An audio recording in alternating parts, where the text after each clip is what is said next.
प्रणाम महाराज। हाँ, मेरा प्रश्न जो है मुझे पता नहीं मैं आपके सामने ठीक रूप से व्यक्त कर पाऊंगा कि नहीं। महाराज, हमने घर का त्याग किया है, बहुत सारी चीजें पीछे छोड़ के आगे आए हैं। सिर्फ 2 वक्त की रोटी बिना मेहनत के मिल जाए इसके लिए नहीं किया।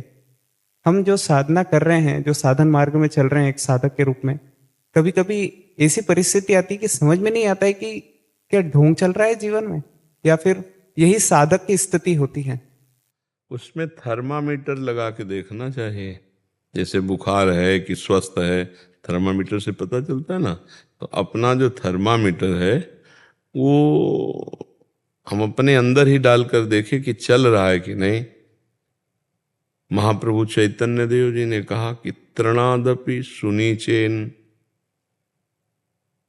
अपने में कहीं अहंकार तो नहीं जागृत हो रहा, मैं सबसे अपने को नीच समझ रहा हूं कि नहीं समझ रहा हूं। दूसरी बात, तरोरु सहिष्णुना, तो हम काम के वेग को सह रहे हैं या काम की क्रिया कर रहे हैं। हम भूख के वेग को सह सकते हैं, हम प्यास के वेग को सह सकते हैं, हम नींद के वेग को सह सकते हैं। अगर इनको हम बार बार दुलार दे रहे हैं, इन्हीं के पोषण को सुख मान रहे हैं, तब तो पाखंड का ही पोषण होगा। हम हर वेग को यम ही न व्यथ्यंतेते पुरुषम पुरुषर्षभ सम दुखा सुखाधीरम स्वमृतत्वाय कल्पते, जो आए हुए वेग की व्यथा को सहज में सह जाता है, व्यथित नहीं होता और सुख दुख में समान भाव रखता है, वो परम पद का अधिकारी है, अव्यय पद का अधिकारी, वो अमृत पद का अधिकारी है।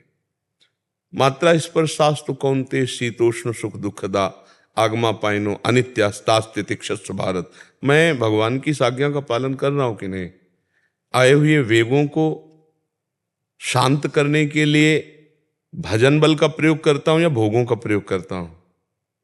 भूख लगी तो भोजन पा लिया, अच्छा, प्यास लगी तो पानी पी लिया, नींद लगी तो खूब सो लिए, और विलासिता तो उसके भी व्यवहार हो रहे हैं, तो फिर पाखंड हो रहा है। बिन विवेक वैराग्य भक्ति बिनु सत्य न एको मानो, भगवत विमुख कपट चतुराई सो पाखंड नहीं जानो। पाखंड किसे कहते हैं? जहां विवेक नहीं है, वैराग्य नहीं, भक्ति नहीं है, कपट का रूप धारण करके मनमानी आचरणों में उतरना, उसे पाखंड कहते हैं। और जो पाखंड में होगा वो पाखंड की चर्चा भी नहीं करना चाहेगा, क्योंकि उसे बहुत छुपा के रख रहा है। और जो पाखंड में नहीं है वही पाखंड की चर्चा करना चाहेगा, वो जानना चाहेगा कि रोग किसे कहते हैं, क्योंकि वो रोग से बचना चाहता है। तो हमारे हृदय में दैन्यता रहे, अभिमान ना आवे, और सब विकार, सब प्रहार, सब तिरस्कार सहने की क्षमता आ जावे, और दूसरों को सदैव हम मान दें, स्वयं मान रहित रहें और निरंतर हरि स्मरण करें, तो पाखंड नाम की चीज नहीं है, नहीं है, स्वस्थ है। दूसरों से मान लेने की इच्छा है, कपट पूर्वक चतुराई पूर्वक भोग भोगने की प्रवृत्ति है, भगवान नाम जप में अरुचि है, अहम बढ़ा हुआ है, तो फिर पाखंड और दंभ का बोलबाला चल रहा है, भक्ति नहीं है। पाखंड उसे कहते हैं पाप का खंड, जिसके द्वारा पापाचरण होता है, और पाप उसे कहते हैं जो संत गुरु और भगवत विमुख आचरण है, उन्हें पाप कहते। ये सब भगवत विमुख कर देने वाली बातें हैं। भगवत सन्मुख के लिए आप आचार्य और गुरुजनों की जो रहनी थी और जो उनका चिंतन था, उसको आप देखिए। सर्वसमर्थ श्री पूज्य रघुनाथ दास गोस्वामी आदर्श महापुरुष है। कैसे भजन किया, जगन्नाथपुरी से लेकर राधा कुंड तक। हम महापुरुषों के जीवन चरित्रों में जब अपनी चित्तवृत्ति लगाएंगे, तो जो अगर कहीं आशंका भी होगी पाखंड दंभ की, वो भी नष्ट हो जाएगी। ये तो खुली बात समझ लो कि भगवान के चिंतन के बहुत अच्छे उपासक हो जो आप इस बात को पूछ रहे हैं।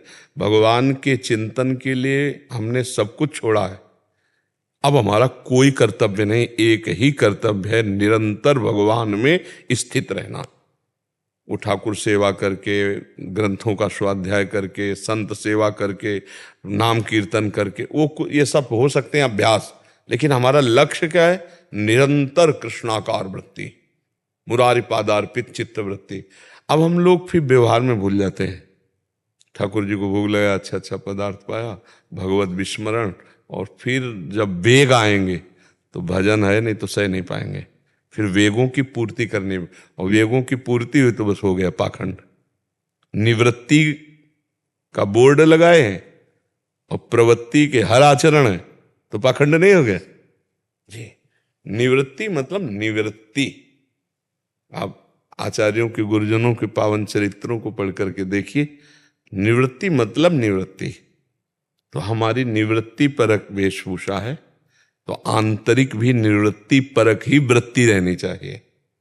हाँ, रोज सुस्वादिष्ट भगवत अर्पित भोजन भी नहीं पाना है, इसीलिए मधुकरी वृत्ति लिखी गई है।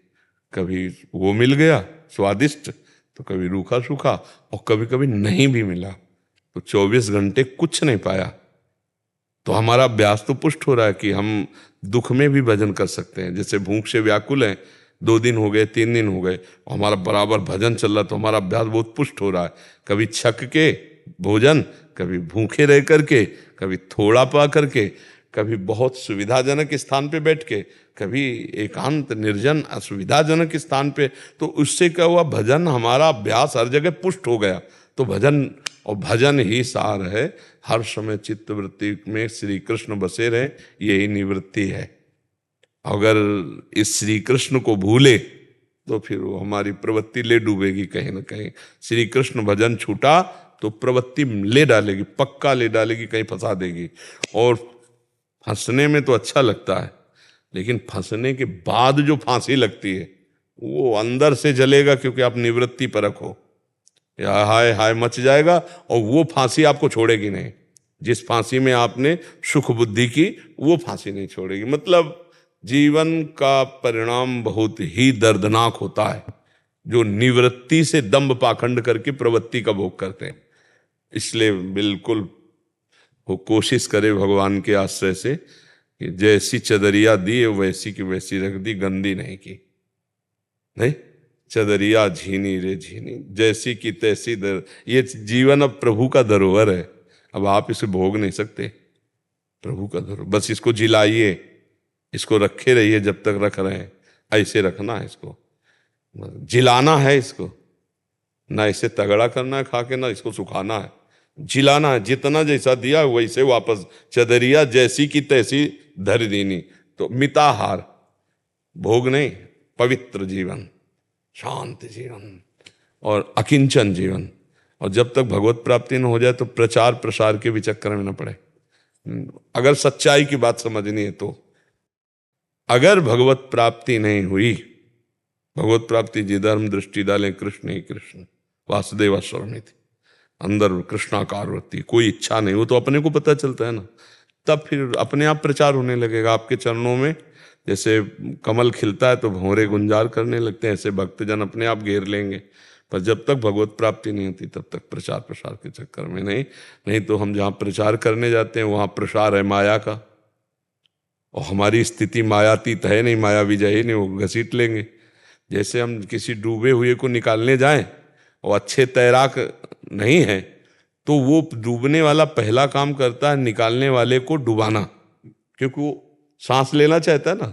ऐसे ही माया आसक्त जीव, जब आप उनको भगवत चरणारविंद की तरफ ले जाने के लिए प्रेरित करेंगे तो वो आसक्त चित्त आप पर आसक्ति का जादू डालेंगे। आप अनासक्त हो, खिलाड़ी हो तो बच जाओगे, नहीं तो फिर उसी आसक्ति के दलदल में, और एक बार भोग रूपी दलदल में साधक गया तो दोबारा फिर निकल नहीं पाता। बहुत है भगवान ही कृपा करे तो निकल पाए, नहीं उसकी तृष्णा, भोगे हुए विषय को बार बार भोगने की तृष्णा उसे गिरा देती। अब फिर नवम भोग, बहुत दुर्दशा हो जाती है। इसलिए भगवान से मनावे और दूरी भागकर ऐसी परिस्थिति में रहे कि जब तक भगवत साक्षात्कार न हो। चैतन्य महाप्रभु ने भी कहा कि जीवन सार्थक करी कर पर उपकार। जब तक जीवन खुद का सार्थक, उपकार किसका होगा? यही खास बात, बहुत मतलब बुद्धि शुद्ध है तो बढ़िया, सारथी बढ़िया है, रथ निकल जाएगा। और नहीं तो प्राय बुद्धि फंस जाती है इन्हीं बातों में, क्योंकि अच्छे अच्छे भोग ठाकुर जी को लगते हैं। तो रसेंद्री तृप्त भगत जन आते रहते हैं, तो व्यवहार फिर धीरे धीरे जनेन्द्रीय में, फिर वो धीरे धीरे तो फिर मन शांत हो जाता है। मन शांत का मतलब आध्यात्मिक की तरफ नहीं उसको जलन होती, लगता है ठीक है यार चल रहे हैं, वो बैलेंस बन जाता है भोगों का, और फिर वो बस इतना मलिन हो जाता है कि वो कहता है ठीक है यार चल रहे हैं। जो अच्छा साधक होता है थोड़ी भी गलती पर हाय हाय मच जाता है, ऐसा कैसे हो, हे भगवान हे करुणा निधान बचा लो मुझे, मैं ऐसा ऐसे हो, और उसको फिर ये भी नहीं लगता कि बचा लो, ठीक है ऐसे। वो है पाखंड, वो है दम्भ, चल तो भी रहा लेकिन पाखंड और दम्भ में। और जो प्योर शुद्ध भगवत मार्ग है वो है बिन विवेक वैराग्य भक्ति बिन सत्य नये को मानो, भगवत विमुख कपट चतुराई सो पाखंड है जानो। अब तो मतलब भ्रमण का तो समय नहीं है, छोटी मोटी कहीं कुटिया ऐसी कोई व्यवस्था हो जाए जहाँ चुपचाप रहो और मांगो खाओ, या जैसे भी मिताहार करो, रात दिन भजन में लगे, बस यही निवृत्ति का लाभ है। पहले अपना काम कर ले। महाराज, भगवान की कृपा से हम सब साधकों के बीच में रहते हैं, तो सुबह जब मैं उठता हूँ तब देखता हूँ सारे साधक हैं, तो भगवान को प्रणाम करता हूँ कि आपने ऐसी स्थिति हाँ बिल्कुल, बहुत सुंदर, कि कहीं चूक नहीं होगी, क्योंकि सब हम हमारी तरफ दृष्टि डाले हुए हैं। यही सैकड़ों साधक की जब एक साथ रहते ना, तो यही खास बात होती है कि एक का अगर मन भी भटके तो भटकने का चांस नहीं, क्योंकि सैकड़ों की नजरों में ये साधु संग का जो घेरा है ये बहुत लाभदायक। भगवान जब द्रवित होते हैं तब ऐसा देते हैं, जब द्रवी दीन दयालु राघो तो साधु संगति पाएंगे। बहुत सुंदर है।